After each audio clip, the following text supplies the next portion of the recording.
Good morning, Highland readers.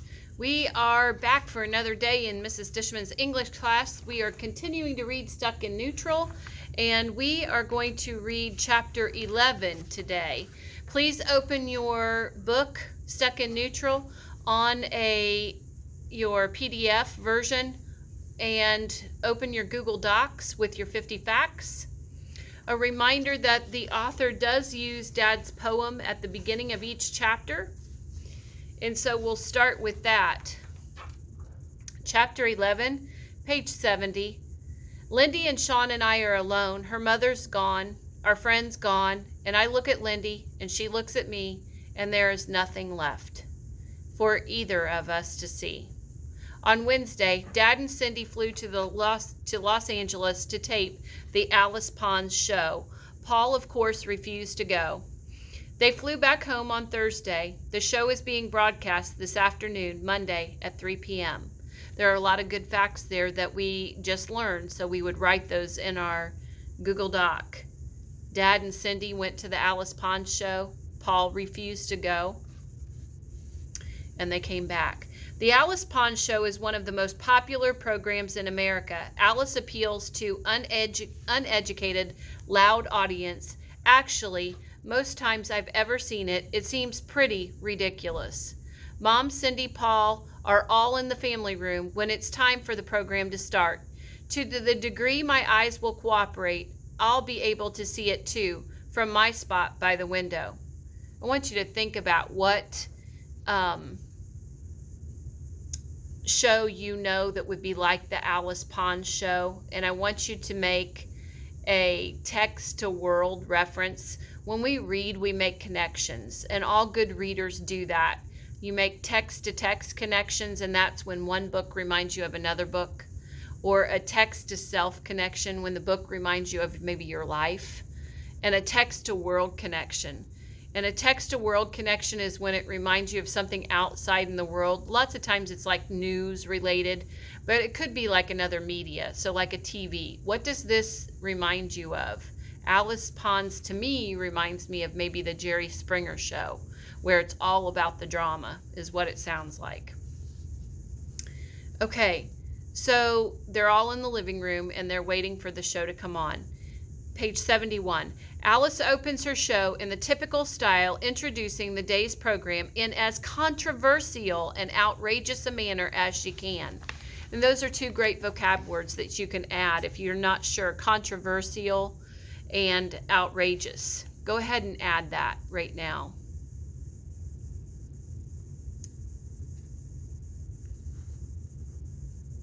Controversial would mean that there's a lot of drama attached to it. There's a lot of hype, a lot of mess attached to it. Okay, so here's Alice Pons. Parents who kill, she begins, shaking her head sadly. Parents who kill.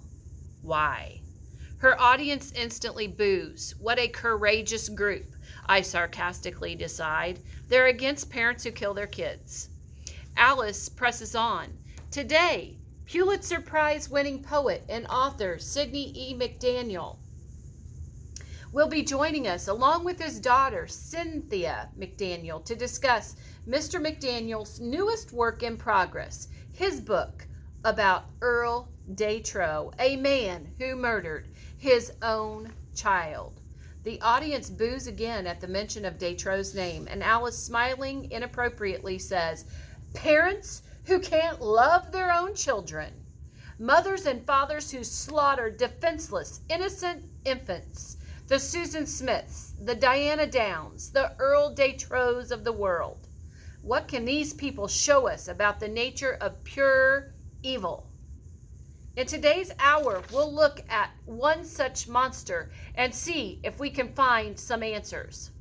I immediately remember the old news stories and the TV movies. Susan Smith is that mother who backed her car into the lake in South Carolina, killing her kids and trying to blame it on the black abductors.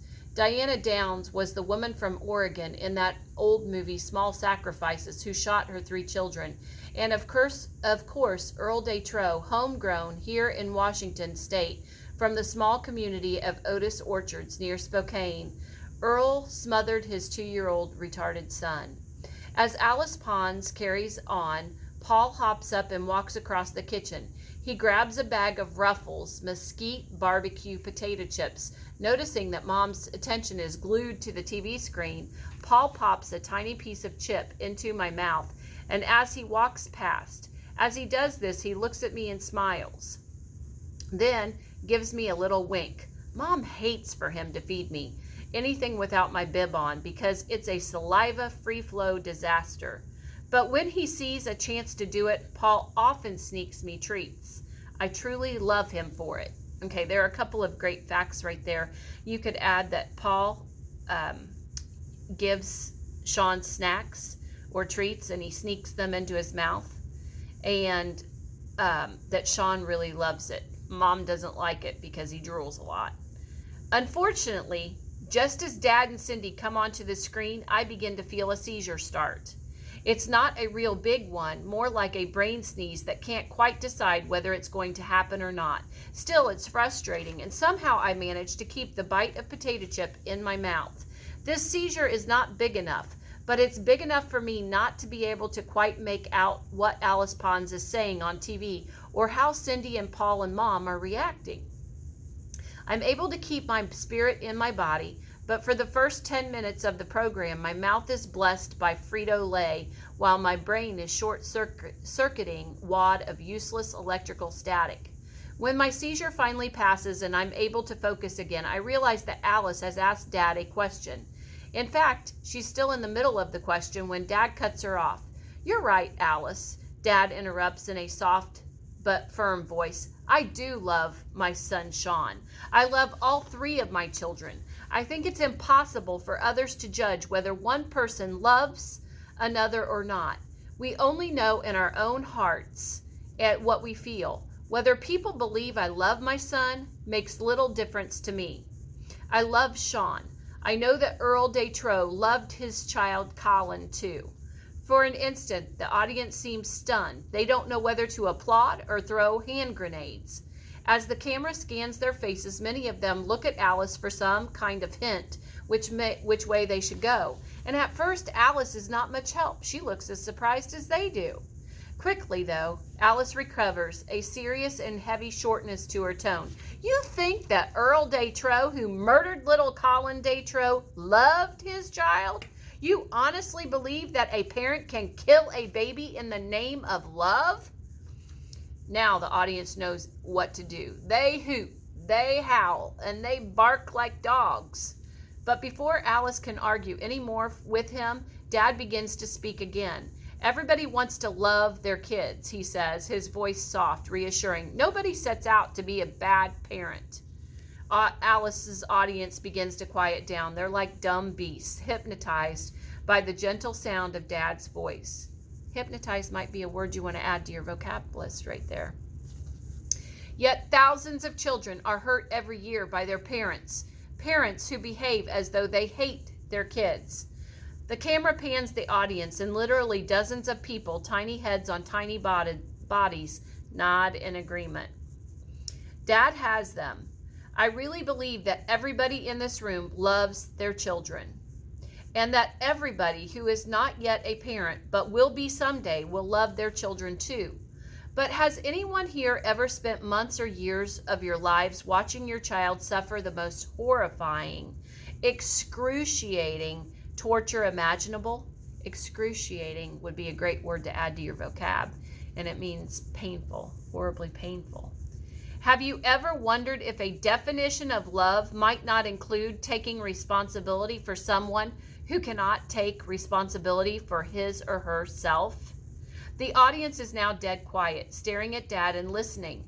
Dad takes a long, slow breath, the first one he's had since he started talking. He looks out into the audience as if quietly daring anyone to contradict him.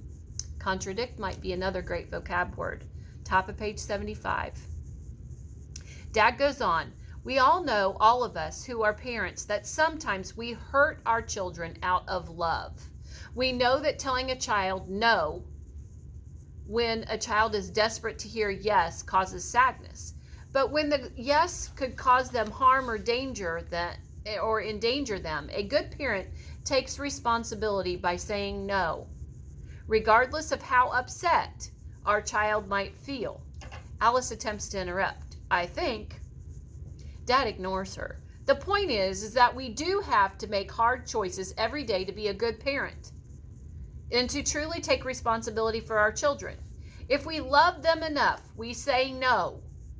Now, we let them feel their hurt or sadness or rage, but we stand firm and we do what has to be done. The audience begins to applaud in spite of itself. It's as if they can't stop themselves from applauding, but agreeing with something that they don't quite understand, but that makes too much sense to ignore. Alice turns to a woman in the audience to let her ask a question. The woman is short and fat and kind of crazy looking. Don't you think that Detro is just a stupid killer? Don't you think that he deserved to be the one to die? Dad stares at the woman and without hesitation responds. Have you ever said to anybody something like, if I'm ever brain damaged or in a coma, just put me out of my misery? What? The woman asks, blinking nervously. Dad presses on. I mean, I think most of us have said things like that. I know I have, and I know friends have said things like that to me. If you were unable to kill yourself, but you wanted to be dead, don't you think you'd want somebody to know your wishes? Alice, pretending to be real concerned, but actually sounding phony to me, says, I'm not sure that's really the point, Sid. We're not here today to discuss voluntary euthanasia. Dad sighs and shakes his head. You're right, Alice. Let's keep the focus nice and tight. To answer your friend's question, what do I think about Detro? I think he was a man who did what he thought he had to do. Alice looks at Dad and says, I know you've brought some video footage of interviews that you've been conducting with the child killer. Child killer? Dad interrupts. Alice burrows in. Mr. Detro did kill his son, didn't he? She asks. He was convicted of murder for that crime, wasn't he? His little boy was a 2-year-old, utterly incapable of defending himself in any way, wasn't he? Utterly might be a great word to add to your vocab, too. Alice sounds confident. Suddenly, a photograph of a cute little boy, a blow up of a snapshot, grainy, a kind of orange tint over the color, fills the screen, and Alice says, we're showing our audience a snapshot of little Colin right now. The audience oohs and ahs for a moment and then snaps to silence as they realize this was Earl Detro's victim. Alice is certain that nothing can go wrong, asks, Earl did kill his little angel, didn't he? Dad looks at her and quietly says, no, he didn't. Alice looks genuinely confused, almost stunned. That is Colin Detro, isn't it? Dad answers, yes, that was him. Was because his father murdered him? No. Dad answers, Colin died from a terrible, terminal, inoperable seizure disorder, an irreversible medical condition coupled with profound mental retardation that made his existence insufferable. His father, Alice begins, but Dad cuts her off. His father loved him enough to do whatever he had to do to end his son's suffering. Earl loved his son enough to sacrifice his own life to end his child's pain, including murder, Alice interrupts. Why don't we let Earl speak for himself, Dad asks softly. Indeed, Alice says. Are we ready to roll? Sorry, guys. Are we ready to roll the tape?